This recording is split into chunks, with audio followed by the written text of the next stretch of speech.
लाशें सिर्फ सिविलियंस की गिरती हैं। हजूम दीवार तोड़कर छौनी के अंदर दाखिल हो गया।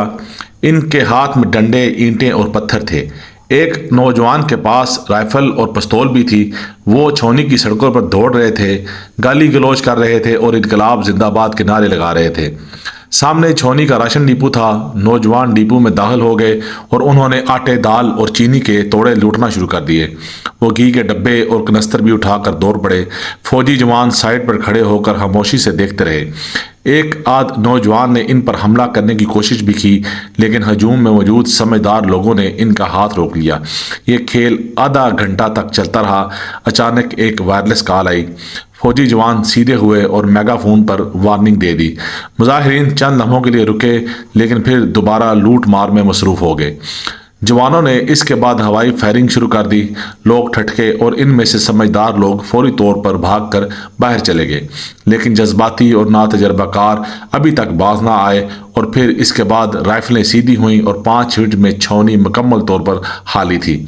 हजूम घी के डब्बे और आटे, चीनी और दालों की बोरियां भी सड़कों पर फेंक कर भाग गए थे। और फिर 2 घंटे बाद वहां टूटे डंडों, बिखरी ईंटों और पत्थरों के सिवा कुछ ना था। ये मंजर 19 जुलाई बन्नू का था। बन्नू में हजारों लोगों ने छौनी पर यलगार कर दी थी। सोशल मीडिया पर इस यलगार को इनकलाब का नाम दिया गया और ये साबित करने की कोशिश की गई अवाम फौज के खिलाफ उठ खड़े हुए हैं। ये कोशिश 9 मई 2023 को भी की गई। पाकिस्तान के 200 दफाई मकामात पर हमला हुआ, खौफनाक तोड़ फोड़ हुई और इससे ज़्यादा खौफनाक सोशल मीडिया कैंपेन की गई। लेकिन दोनों का क्या नतीजा निकला? बन्नू में 5 मिनट में छौनी खाली थी और 1 लाख लोग कहाँ चले गए, किसी को कुछ समझ नहीं आई। जबकि 9 मई के बाद 11 मई आई और पूरा मुल्क खुला हुआ था और बकौल इमरान खान 10,000 लोग गिरफ्तार हो चुके थे। इनमें से 90% लोग माफ़ीनामा लिख कर घर वापस आ गए थे, जबकि बाकी 15 माह से जेलों में हैं। और दुनिया भर की मीडिया कैंपेन, अमरीकी ऐवान नुमाइंदगान की तरही करारदादें और अदालतों के फैसलों के बावजूद इनके बाहर आने के कोई आसार नहीं। इमरान खान ने भी 8 फरवरी के इलेक्शन में मौजूदाती कामयाबी हासिल की। ये 98% मुकदमात में रिहा भी हो गए और इन्हें मुकम्मल जमानतें भी मिल गईं। इनकी पार्टी को सुप्रीम कोर्ट के फुल कोर्ट ने पार्लिमानी तस्लीम कर लिया और आइन में गुंजाइश पैदा करके पार्टी को वो सहूलतें भी दे दी जो इसने मांगी ही नहीं थी। मगर इसके बावजूद इमरान खान आज भी जेल में हैं और पार्टी अपनी सर्वाइवल की जंग लड़ रही है और बज़ाहिर दोनों के रिलीफ का कोई चांस नहीं। ये हकायक क्या साबित करते हैं? ये साबित करते हैं पाकिस्तान जैसे मुल्कों में इस्टेब्लिशमेंट बहरहाल तगड़ी होती है और ये अगर कोई चीज़ ठान ले तो फिर वो होकर रहता है, हुआ इसकी कीमत बांग्लादेश की सूरत में ही क्यों अदा न करनी पड़े। चुनाचा ये गलत फहमी है इमरान खान रियासत को लटा लेंगे या ये छौनियों पर हमला करके इन पर काबिज हो जाएंगे। फौज का किसी भी सूरत में कुछ नहीं बिगड़ेगा। आपको अगर यकीन ना आए तो आप शाम, लीबिया और इराक की मिसाल ले लें। इन तीनों मुल्कों में क्या क्या नहीं हुआ। मुल्क मिट्टी के ढेर बन गए, लाखों लोग मर गए, लेकिन किसी छौनी पर कब्जा हुआ, किसी जनरल का ट्रायल हुआ और ना किसी आर्मी चीफ को सजा हुई। मुझे शाम, इराक और लीबिया में जाने का इत्तेफाक है। आप यकीन करें खाना जंगी के दौरान भी छौनियाँ महफूज थीं। शहरों के अंदर हज़ारों सिविलियंस की लाशें पड़ी होती थीं, मगर छौनी के अंदर मुकम्मल अमन था। लिहाजा आप ये याद रखें, हम जिस इनकलाब को अवामी समझते हैं इसमें सिर्फ सिविलियंस मरते हैं, फौजी महफूज रहते हैं। आप गज़ा की भी मिसाल ले लें, वहाँ लाख लोग मर चुके हैं, पूरे इलाके में कोई इमारत महफूज नहीं, मगर हमास के फौजी इस आलम में भी महफूज हैं।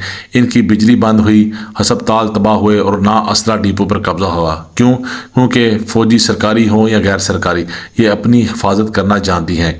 इनकी पहली ट्रेनिंग ही अपने आप को महफूज रखना होता है। लिहाजा ये खौफनाक तरीन हालात में भी अपने आप को बचा लेते हैं। आप 1971 की मिसाल भी ले लीजिए। पाकिस्तान टूट गया और हमारे 90,000 फौजी भारत के कब्जे में चले गए, लेकिन आखिर में सरेंडर करने वाला जनरल न्याजी भी वापस आया। इसे तमाम मराद भी मिली और आज भी lieutenant general Amir Abdullah Khan Niazi कहलाता है। 90,000 फौजी भी जिंदा सलामत भारत से वापस आए, सर्विस ज्वाइन की और मुकम्मल फौजी कैरियर और प्रमोशंस के साथ रिटायर हुए। जबकि मशरकी पाकिस्तान में हज़ारों सिविलियंस एक दूसरे से लड़ लड़ कर मर गए। बांग्लादेश में आज भी इनकी इज्तिमाई कब्रें और यादगारें मौजूद हैं। चुनाचा फिर इस इनकलाब का नुकसान किसको हुआ, फौज या सिविलियंस को? ہماری آج کی صورتحال بھی اس سے ملتی جلتی ہے۔ یہ یاد رکھیں، ہمارا ایشو لوکل نہیں ہے، بین الاقوامی ہے۔ عمران خان کی شکل میں مغربی دنیا اور بھارت کو ایک ایسا شخص مل گیا ہے جو دنیا کی واحد اسلامی نیوکلیئر پاور کو دنوں میں مٹی کا ڈھیر بنا سکتا ہے، جس کے ذریعے یہ اس ملک کو 3-4 ٹکڑوں میں تقسیم کر سکتے ہیں۔ چنانچہ یہ ملک صورتحال کا جی بھر کر فائدہ اٹھا رہے ہیں۔ دوسرا، پاکستان چین اور امریکہ کا جنگی میدان ہے۔ یہ دونوں ہماری لاشوں پر اپنی کامیابی کا جھنڈا لہرانا چاہتے ہیں۔ اور تیسرا، بھارت کے ہاتھ جنگ کے بغیر پاکستان کو تباہ کرنے کا موقع آ چکا ہے، اور یہ بھی اس موقع کا بھرپور فائدہ اٹھا رہا ہے، جبکہ عوام اور پاکستان طریقہ صاف اسے انقلاب سمجھ رہی ہے۔ ہم اسے حقیقی آزادی سمجھ رہے ہیں۔ اصل حقیقت یہ ہے، ہم حقیقی آزادی کے بجائے مکمل غلامی کی طرف بڑھ رہے ہیں۔ آج ہمارے بجلی کے بلوں اور دودھ پر ٹیکس کا فیصلہ IMF کر رہا ہے۔ کل جب گلیوں میں لاشیں پڑی ہوں گی اور پورا ملک اندھیروں میں ڈوبا ہوگا، تو ہم اس وقت دن میں 1 گھنٹہ بجلی اور 5 لیٹر پیٹرول کے لیے دنیا کے تمام مطالبے مانیں گے۔ آپ تسلیم کریں یا نہ کریں، مگر ہم شام، عراق اور لیبیا بن چکے ہیں۔ بس اعلان باقی ہے، بس عمران خان کا باہر آنا باقی ہے، اور کراچی سے لے کر تورخم تک آگ ہی آگ، ڈنڈے ہی ڈنڈے اور لاشیں ہی لاشیں ہوں گی۔ اور اس کشت و خون میں اگر کسی کا نقصان ہوگا تو وہ فوج ہوگی۔ فوج چپ چاپ چھونیوں میں بیٹھ جائے گی اور کوئی اس طرف رخ نہیں کرے گا۔ عوام ایک دوسرے کے ساتھ دست و گریباں ہو کر ملک تباہ کر دیں گے، اور لاشیں سمیٹنے والے لوگ بھی نہیں ہوں گے۔ ہم تباہی کے کڑے کے اندر بیٹھے ہیں، لیکن افسوس کسی شخص کو اس کا احساس تک نہیں۔ ہمیں اس ہولناک صورتحال سے صرف 2 چیزیں بچا سکتی ہیں۔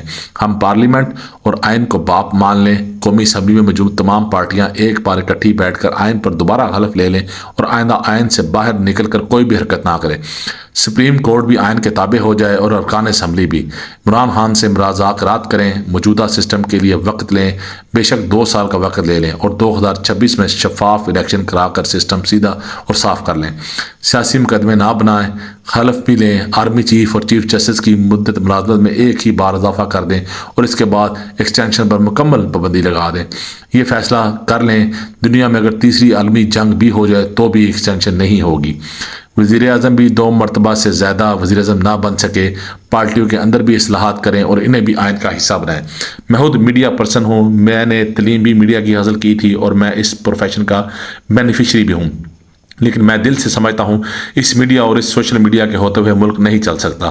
جب جسٹس عطل من اللہ نیو یارک میں کھڑے ہو کر اعتراف کرتے ہیں ججز ایک ٹیلی ویژن چینل کی وجہ سے 9 اپریل 2022 کی رات 12 بجے عدالت کھولنے پر مجبور ہو گئے تھے، تو پھر پیچھے کیا بچ جاتا ہے؟ ہمارے ملک میں عدالتیں تک میڈیا سے متاثر ہوتی ہیں، یہ رات 12 بجے لگ جاتی ہیں۔ چنانچہ میڈیا کی ریفارمز بھی ضروری ہیں۔ اور آخری مشورہ، ملک کی 1% ایلیٹ صرف 5 سال کے لیے اپنا انٹرسٹ قربان کر دے، IPPs کیپیسٹی چارجز معاف کر دیں، سرمایہ کار پورا ٹیکس دے دیں، اور پریشر گروپ سڑکیں بند نہ کرنے کا اعلان کر دیں، تو ہم بچ جائیں گے۔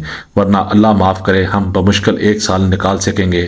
جس دن فوج نے بیرکس میں واپس جانے اور ملک کو اللہ کے حوالے کرنے کا اعلان کر دیا، اس دن لوگ ایک دوسرے کو چیر پھاڑ کر رکھ دیں گے۔